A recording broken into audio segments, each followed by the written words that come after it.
बिस्मिल्लाहिर्रहमानिर्रहीम। अस्सलाम वालेकुम नादरीन, आप यूट्यूब चैनल देख रहे हैं। मैं इमरान खान हूँ।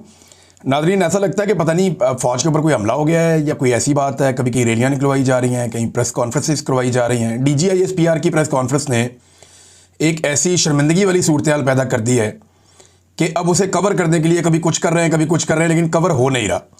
कल मुस्तफ़ा कमाल और फ़ारूक सत्तार वगैरह आए हुए थे। फैसल वाडा तो परमानेंट इसी काम पे लगे हुए हैं, अता तारड़ वगैरह भी। तो आज जो है वो तलाल चौधरी, फैसल करीम कुंडी और मरियम औरंगज़ेब वगैरह को लाया गया, मैदान में बैठाया गया। फैसल वाडा कह रहे हैं जी रगड़ के रख देंगे, तलाल चौधरी कह रहे हैं जी ज़बान खींच लेंगे, वो DG साहब कहते हैं तुम्हारी हैसियत क्या है। ये समझ नहीं आ रही है किस तरफ जा रहे हैं, ये चाहते क्या है। भाई एक आदमी को जेल के अंदर बंद किया हुआ है और उसके ऊपर जुल्म कर रहे हैं। अब वो जुल्म के खिलाफ बोलता है तो कहते हैं जी बोलता क्यों है। अच्छा, जो एक बड़ा प्रॉब्लम हुआ ना वो ये भी हुआ कि जो पाकिस्तान तहरीक इंसाफ की बाहर मौजूद जितनी भी क़यादत है, उन्होंने जितनी मैच्योरिटी से DGISPR की फुल टॉस को खेला है वो कमाल कर दिया। उन्होंने आगे चल के बात करते हैं।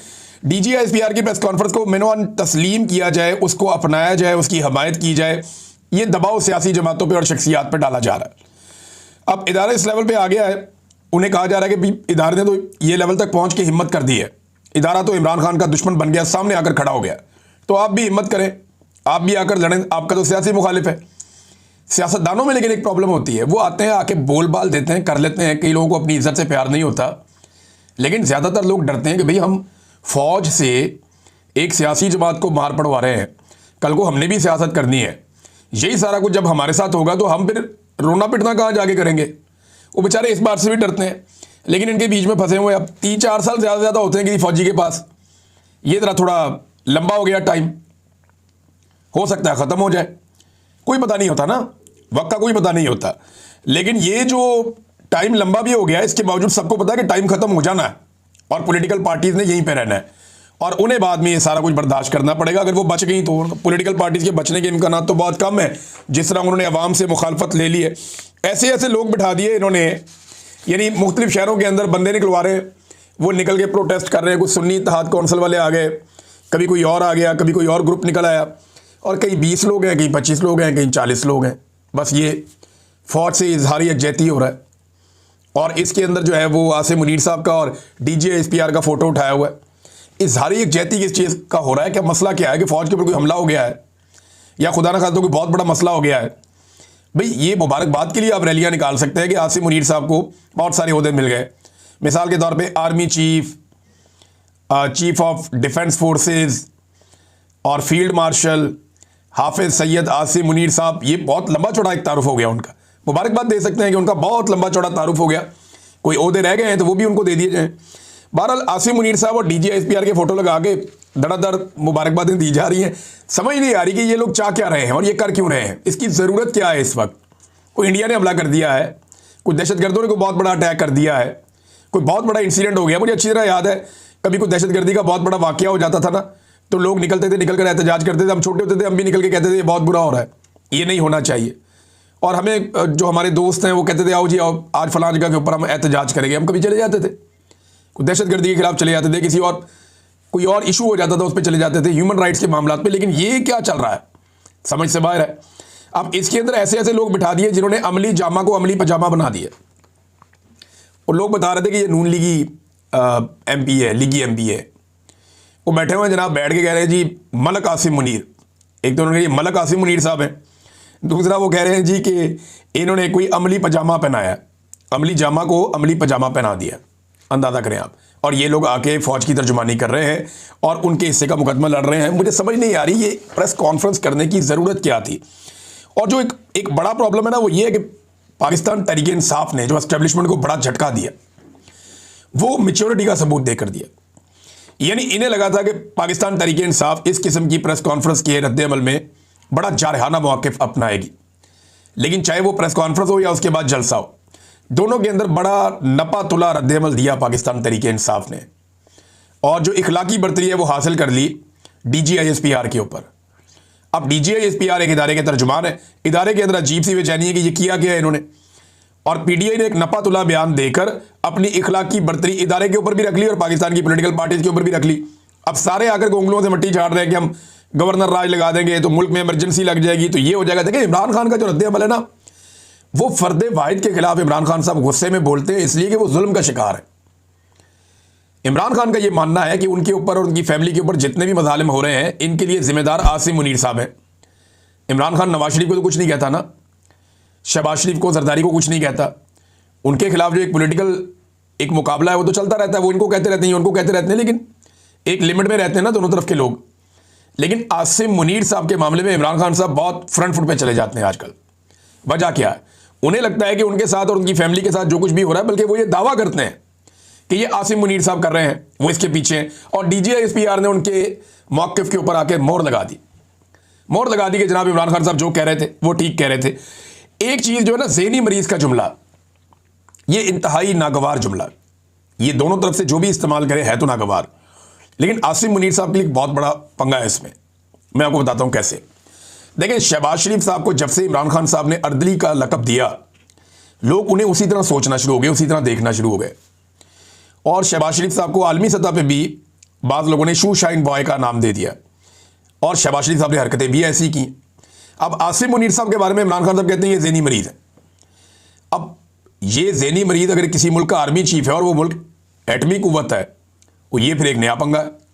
अब इमरान खान साहब ने तो कह दिया, उन्होंने कहा जो उनके ऊपर जुल्म हो रहा है, उनकी पार्टी के ऊपर जो जुल्म हो रहा है, जिस किस्म का वो तशद्दुद का सामना कर रहे हैं, जिस किस्म के हालात में उनको डाल दिया गया है, और पाकिस्तान नीचे से नीचे जा रहा है, वो उस तनाजुर में ज़हनी मरीज़ कह रहे हैं।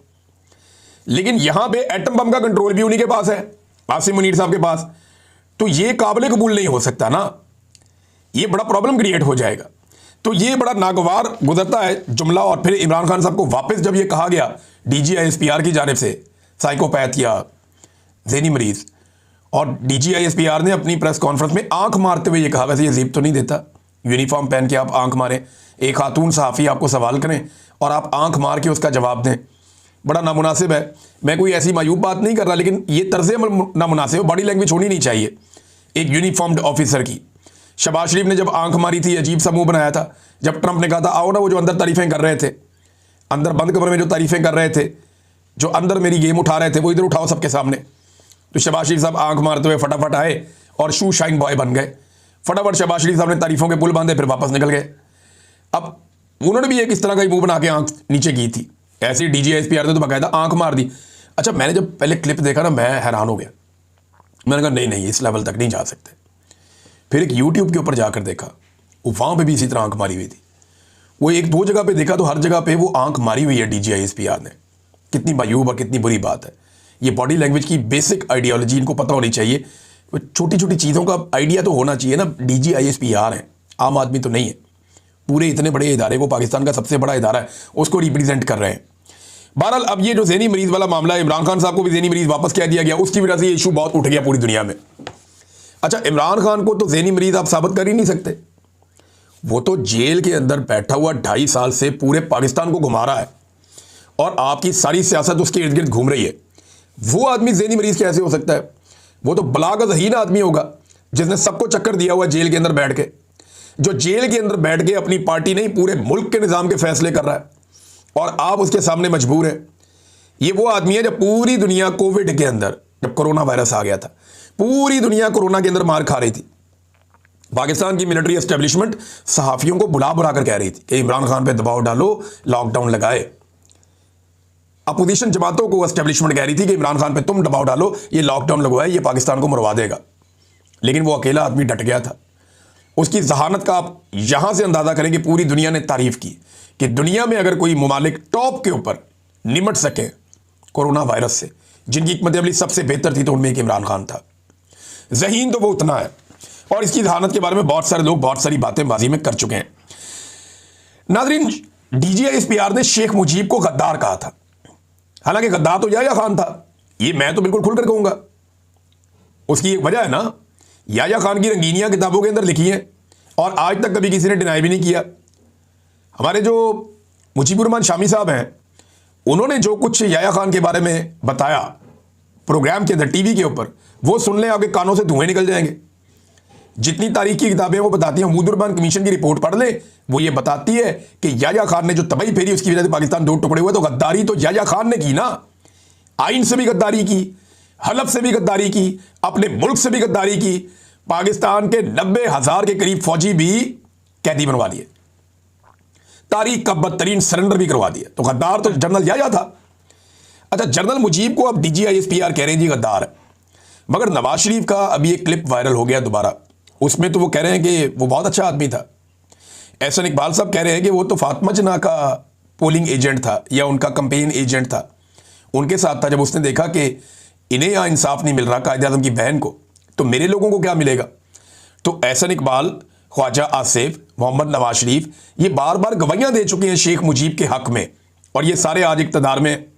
अब फैसल वाफदा जैसे लोग ये कहते हैं, या सुहेल वड़ाइच साहब ने भी लिखा है कि एस्टेब्लिशमेंट के बाद सबूत आ गए हैं कि तहरीक इंसाफ जो है वो एस्टेब्लिशमेंट के या फौज के या मुल्क के खिलाफ है, लिहाजा अब उनको स्पेस नहीं दिया जाएगा। यार ये सबूत जो है ये नवाज शरीफ के खिलाफ भी थे, यही सबूत जरदारी के खिलाफ भी थे, यही सबूत बेनज़ीर के खिलाफ भी थे, यही सबूत बुगटी के खिलाफ भी थे, यही सबूत बाजा खान के खिलाफ भी थे, यही सबूत फातिमा जना के खिलाफ भी थे, यही सबूत जो है वो जुल्फ़िकार अली भुट्टो के खिलाफ भी थे।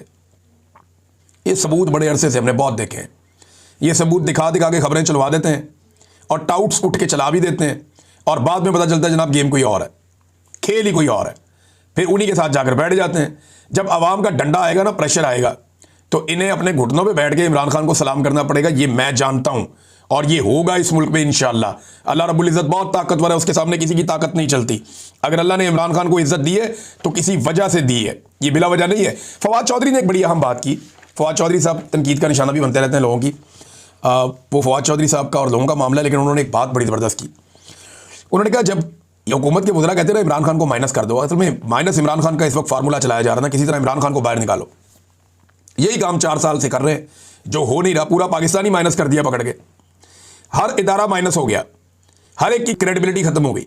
नवाज शरीफ माइनस हो गया, जरदारी माइनस हो गया, पीपल्स पार्टी, PMLN, ANP, सारी जमातें, फजलुर रहमान, सारे माइनस हो गए। इमरान खान को माइनस करने के चक्कर में वो माइनस नहीं हो रहा।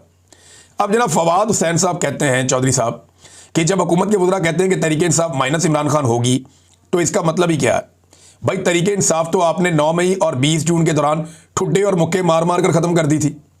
अब तो इमरान खान है और अवाम है। तहरीक इंसाफ ना रजिस्टर्ड पार्टी है, ना इलेक्शन सिंबल है उनके पास, ना इनका कोई स्ट्रक्चर है, तो माइनस क्या करना है, वो तो है ही नहीं।